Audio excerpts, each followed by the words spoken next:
Hello guys! Welcome again to Lonely Sniper 16. So today's vlog mga idol ay isa na namang kwento ang ating ibabahagi. Pero bago natin umpisahan, huwag kalimutang i-subscribe at pindutin ang tiny notification bell para ma-update po kayo pag meron po tayong mga new upload videos. Disclaimer din mga idol, ang video ito ay para lamang po sa may bukas ang kaisipan at may malawak na pang unawa. At atin ngang umpisahan ang kwento.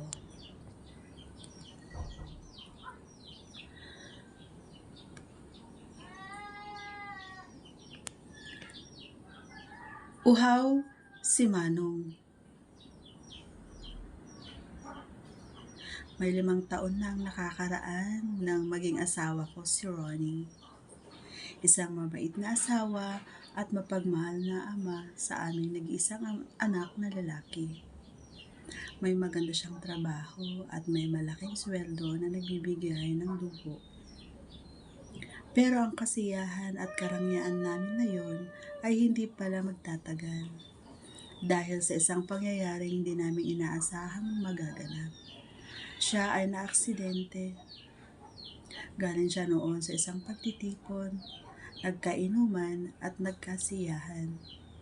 Ayaw man sana siyang payagan ng mga kasamahan na umuwi pero nagpilit siya. Kaya sa isang aksidente na hindi namin inaasahan kung saan siya hahantong, nabangga ang kanyang kotse.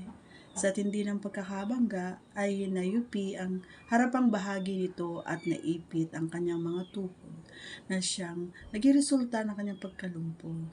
Kahit pa paano ay naging maswerte pa rin si Ronnie. Nanatili pa rin siyang buhay at makakapiling pa namin siya. Pero may mas mabigat na problema pala siyang dadalhin. Sanhi ng kanyang pagkalumpo ay naapektuhan din ng ilang bahagi ng kanyang katawan at kabilang na dito ang kanyang junjun. May mga sandali na halos sumuko na ako sa paggawa ng paraan para lang may maganap, pero nanatiling bigo ako. Buhat noon ay naging mainitin na ang kanyang ulo. Minsan nagkakasigawan at nag-aaway na kami. Lagi niyang binabanggit na sana raw ay nawala na lamang siyang tuluyan at hindi na binuhay pa kung ganito man lang nabandado na siya at wala pang kwenta sa kama. Pero mahal ko siya at handa ako magtiis. Sabi ko nga, walang iwanan hanggang sa huling hantungan. Kaya dapat niyang lakasan ang kanyang loob, hindi lang sa akin kundi pati na rin sa anak niya. Sa pagkakataong yun, ay huhupa ang kanyang damdamin at saka yayakap at hihingi ng tawad sa akin. Naiintindihan ko ang kalagayan ng asawa ko. Naiintindihan ko dahil mahal na mahal ko siya. Ang akala ko, yun lamang ang aming maging problema. Ngunit hindi pa pala. Dahil sa mga nangyari at sa matinding gamutan na kinakailangan niya, halos maubos na ang aming kabuhayan. Wala na rin ang aming naipundar. Lahat na yata ay naibenta na namin, pati na rin ang aming ibang ari-arian. Gustuhin ko man mag-apply ng trabaho, pero sino mag-aalaga sa kanya at sa anak ko? Ayaw ko namang iwanan ang aming anak sa mga magulang ko dahil may maririnig na naman ako na hindi maganda patungkol sa asawa ko. Ang bahay din namin pala ay naisanla ko na sa bangko. Ang bahay namin na dati ay kumpleto sa kasangkapan at kagamitan. Ngayon, tila isa na itong abandonado. At dumating pa sa puntong halos lugaw na lamang ang hinaahain ko at pinapakain sa asawa at anak ko. Ayaw kasi silang magutom, kaya sinubukang maghanap ng trabaho o kaya naman ay mapagkakakitaan, pero bigo pa rin ako. Undergraduate lang kasi ako at may edad na rin, kaya hirap matanggap sa mga ina-applyan ko o kaya naman walang bakante kahit sa mga pabrika at kung saan-saan pa. Barya na lamang ang laman ng wallet ko. Sakto pamasahe, hindi na kayang pantawid uton. Kaya nang umuwi ako, Sobrang awang-awa ko sa sarili ko at hindi lang sa akin, kundi sa mag-ama kong naghihintay sa akin. Pauwi na ako nang minsan ay makasalubong ko ang aking kumare. Inaya niya ako sa kanila para kumain kasi daw ay birthday niya. Dahil sa kumakalam ng aking tiyan, kaya sumama ako. Gusto ko mang kainin ang lahat na makikita kong handa pero nagpigil ako kahit papano dahil may kahihiyan pa rin ako sa sarili ko. Nakakahiya mang aminin pero para na ako patay gutom. At habang kumakain ako, naisip ko ang mag-ama ko kung sila ba'y kumakain na. Si Ronnie muna ang pinagbantay ko muna sa aking anak. Kaya sinimplahan ko si Mare na kung pwede ay pagbalot niya ako kahit konti para sa anak ko. Natuwa naman ako nang umuwi siya. Pero wag daw muna akong uuwi kasi magiinuman pa daw kami. Gusto ko sanang tumanggi kaso baka naman mapahiya si Mare at bawiin ang binalot niya para sa akin. Beer ang inumin namin. Bale, 6 kami nagiinuman at isa na dito ang medyo may katandaan ng lalaki sa aking harapan. Hindi ko siya kilala, pero pansin ko ang madalas na pagtitig at paminsan-minsan pagsulyap niya. Kapag nagkakatinginan kami, tsaka niya ako nginingitian, nanginingitian ko rin naman. Hindi naman ako supladang babae, palangiti na ako at may pagkakalog. Pero nawala na yata ang mga kasiyang makita mo sa aking mga mata mula nung may nangyari sa aming trahedya. Hating gabi na nang pauwi ako, medyo nakakadama na ako ng pagkahilo. Nang mapadako ako sa isang iskinita na may poste ng kuryente, nagulat ako nang may humarang sa akin na lalaki na ang inaninag kong maigi ay nakilala ko kung sino. Siya yung lalaking kaharap ko sa inuman kanina. Si Manong. Sabi niya, kanina pa daw niya ako sinusubaybayan kasi nga daw nakainom ako at baka mapano pa ako sa daan. Sabi ko naman sa kanya na kaya ko pang umuwi at kabisado kong daan pa uwi sa amin. Nagulat na lamang ako nang bigla niyang nilapitan at halos magdikit na ang aming katawan. Sabi niya, tipo niya daw ako. Bukat daw sa maganda na, ay maganda din daw ang aking kurbada. Bibigyan daw niya ako ng pera kung papayag daw ako sa gusto niyang mangyari. Parang nagpanting naman ang aking tenga sa sinabi niya. Kala niya siguro sa aking bayaran. Nang akma ko na siyang sasampalin ay bigla niya akong niyakap. Hindi ako makapiglas dahil may kalakyan ang kanyang katawan. Habang hindi ako makawala sa kanya, ay nagsasalita siya. Matagal na daw siyang walang ganap sa buhay kama niya buhat nang yumao ang misis niya. Kaya kung pagbibigyan ko daw siya, ay bibigyan daw niya ako ng pera. Napaisip tuloy ako sa sinabi niya. Parehas lang naman kasi kaming tigang dahil sa kalagayan ng mister ko. Umasok din sa isip ko na kung sakali mang pumayag ako sa lalaking ito ay magkakapera ako agad at hindi naman ito mahalata ni Ronnie kasi wala naman nang mangyayari sa amin. Kaya sinabihan ko siyang bitawan niya ako sa kanyang pagkakayakap kung gusto niyang mangyari ang balak niya. Doon ay tila gumising si Kumag at binitawan ako. Saglit na muna akong nag-isip. Pagkatapos, sinabihan ko siya na hindi ako pwede dahil may dalaw ako. Pero yun ay dahilan ko lamang. Kung gusto niya ay ako na lang magsisilbi sa kanya. Medyo alangan pa siya nung una, pero pumayag din naman. Kaya ayun, naganap ang hindi ko inaasahan. Sa may likod ng poste kami pumwesto at nang matapos, ay binigyan niya ako ng 500. Mas malaki daw ang bibigyan niya sa akin sa susunod kung may mangyayari na. Pag-uwi ko sa bahay ay tulog na ang mag-ama ko. Ako naman ay dali-daling nagmumog at nag-toothbrush.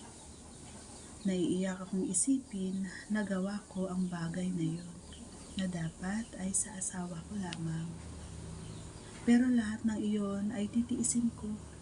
Kahit mali ay gagawin ko, alang-alang sa kanila. Kinabukasan, hindi naman ako inusisa ni Ronnie. Nagulat pa nga siya nang makitang may maayos kaming kakainin ngayong araw. Ang sabi ko na lamang ay may sadlan akong pagre-repack sa isang pabrika. Kahit hindi siya magtanong, kusa na akong nagsasalita. Pagkatapos naming kumain, ay nagpaalam ako sa kanya maghanap muli ng mapapasukan. Pero natapos na naman ang buong araw, ay bigo na naman ako. Puro walang bakante na lang napupuntahan ko. Nag-isip na naman tuloy ako kung saan kukuha ng panggastos sa darating na araw. Biglang pumasok sa isip ko ang alok ni Manong kagabi. Mas malaki daw ang maibibigay niya kung papayag akong may mangyari sa amin. Kung papayag ako, ay madudungisan na ng iba ang aking katawan na dapat para lamang sa mahal kong asawa. Kaya ano bang ginawa ko kagabi, di ba? Walang nangyari. Pero yung ginawa ko ay gawain din naman ng babaeng bayaran. Hindi ko naman tuloy maiwasan hindi maiyak. Sa ganito na lang ba hantong ang lahat? Wala naman akong dapat sisihin kundi ang panahon at pagkakataon. Kung hindi sana nangyari sa asawa ko ang insidenteng yun, hindi sana kami ganito ngayon. Kaya nagdesisyon ako. Kakapit na ako sa patalim. Bahala nang madumihan ang aking pagkatao. Ang importante, mabuhay ako, pati ang pamilya ko. Alas 7 ng gabi sa isang abandonadong bahay, hindi kalayuan sa amin. Sa loob ng isang kwarto ay nakahiga ako sa sahig na may sapin na banig. Maririnig mo si Manong na enjoy sa akin. Pero nagulat ako dahil sa kabila ng edad niya ay matikas pa rin pala siya at higit sa lahat ay may pagyayabang siya. Noong una ay nandidiri ako. Pero nung naranasan ko na nakakaiba pala ang estilo niya ay nakikipaglaban na rin ako. Aaminin ko na nagustuhan ko na ang nangyayari. Sa ilang taon pa naman simula nang magsidente ang asawa ko ay parang unang karanasan ko ulit. At nang matapos na nga ibinigyan niya ako ng 3,000. Nagulat ako. Hindi ko akalain ganun kalaki ang ibibigay niya. Sabi niya ay wala daw yun. Kulang pa nga daw yun kung tutuusin dahil sa ligayang nadama niya sa akin. Pakiramdam niya daw ay muli siyang bumata at kakaiba daw ang tikas niya ngayon. Sasaya ko at nakahawak muli ako ng ganong kalaking pera, kaya ako naman ang bumawi sa kanya. Gulat man at nagtanong sa akin kung bakit, sabi ko naman na sobra ang binigay niya kaya ibabalik ko ang sukli. Ginawa ko sa kanya ang mga ginagawa ko kay Ronnie. Ako na nagtrabaho. Nangingiti ako nang tignan siya na tila kakapusin ng hininga. Kahit si Ronnie ay ganun din. Sabi pa nga ng asawa ko, baka daw mabaliw ang lalaking pagbibigyan ko bukod sa kanya. Kaya eto, sisiguraduhin kong mababaliw siya sa akin. Sisiguraduhin kong mauubos ang pera niya sa akin. At hindi nga ako nagkamali. Sa mga sumunod na pagkikita namin, ay dinagdagan pa niya ang binibigay niya sa akin.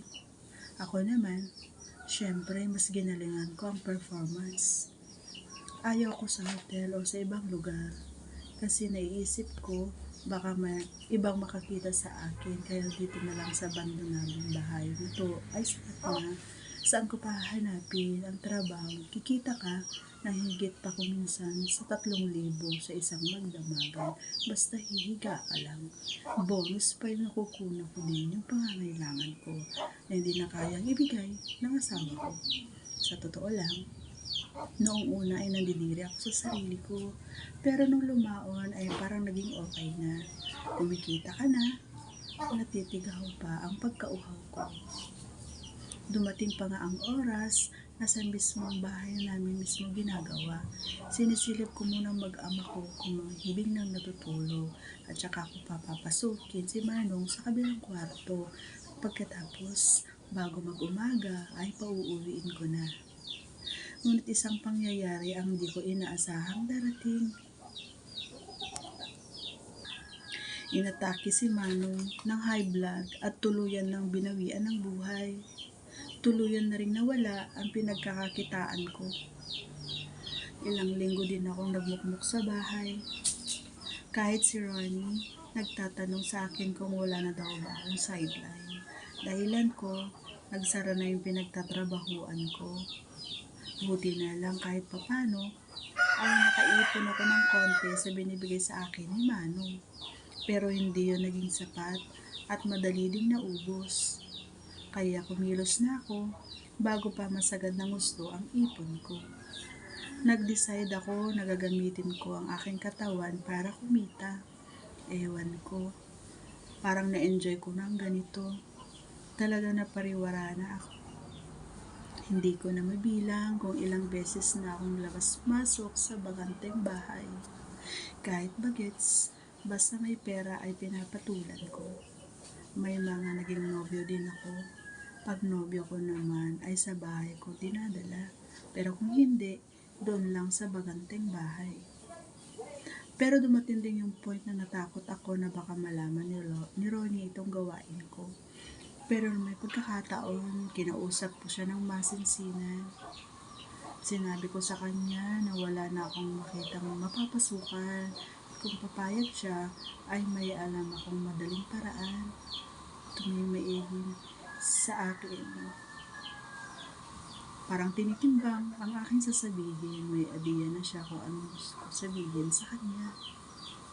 Magsasalita na sana ako nang bigla siyang nagsalita. Sinabi niya na ang gagawin ko ay ipupuhunan ko daw ang aking katawan. Nagulat ako. Bakit niya nabasa ang gusto kong sabihin sa kanya? O baka naman may alam na siya. Doon ay niyoko niya muna ang kanyang ulo at nagsalita. Alam na daw niya ang tungkol sa lihim na gawain ko. Hindi lang daw unang beses na may ipinasok ang lalaki sa bahay at hindi naman siya tanga para hindi malaman ang ginagawa namin sa kabilang kwarto. Sa tagal namin mag-asawa, alam niya na daw kapag nag-enjoy ako sa nangyayari. Masyado daw akong maingay. Nanlamig ako sa sinabi niya. Bistado na niya ako. Sukat doon napatayo ako, paluhod na lumapit sa kanya. Humingi ako ng tawad sa aking nagawa. Handa na ako mga oras na yon kung gusto niya akong saktan. Pero wala akong naramdamang pagbubuhat ng kamay galing sa kanya. Bagkus ay niyakap niya ako at siya ay umiyak. Siya daw ang may kasalanan ng lahat. Kung bakit daw ako nalukmo sa putikan. Ginawa ko lang tama ang mali, alang-alang sa pamilya. Naiintindihan niya ako sa aking mga ginawa. Kaya wala daw dahilan para humingi ako ng tawad sa kanya. At pagkatapos ng ilang minutong lakapan at iyakan, tsaka nanahimik ang sandali ang paligid. Si Ronnie ang nagbasag ng katahimikan noon. Sabi niya, hindi pa huli ang lahat para sa amin. At natutuwa daw sa sasabihin niya. Napatingin ako sa kanya at hinintay siyang magsalita. Dumalaw daw sa bahay ang nag-iisang kapatid niyang galing Amerika. Gusto kami ipetisyon at ang kapatid niya ang bahala sa lahat ng gastusin. Medyo maedad na rin ang kapatid ng yun at nag-iisa sa buhay, walang asawa, wala ding naging anak at balo na ito. Gusto ng kapatid niya na tulungan kami. Si Ronnie daw ang mamamahala sa ibang negosyo ng kapatid niya. Kahit daw baldado na daw siya, ay hindi naman ang kanyang utak. Kaya siguradong may tataguyod daw niya ang negosyo nila. Masaya ako sa nalaman ko. Masaya ako dahil sa kabila ng nagawa ko ay naintindihan at pinatawad ako ng aking asawa. Higit sa lahat, masaya ako dahil may pag-asa pang maayos ang aking buhay at mananatiling buo ang aming pamilya. Sa kabila ng pagsubok na dumating sa buhay namin, sa wakas ay dumating ang pag-asa. Hindi ako makapaniwala. Parang isang panaginip ang lahat. Sa pagmulat muli ng aking mga mata, ang kakaibang hangin ay dumadampi na sa aking balat. Wala na pala kami sa dating lugar kung saan maraming pangyayari na ayaw kong balikan pa. Ngayon, nandito na kami sa Amerika, kasama si Ronnie at ang anak namin. Panibagong buhay, bagong pag-asa.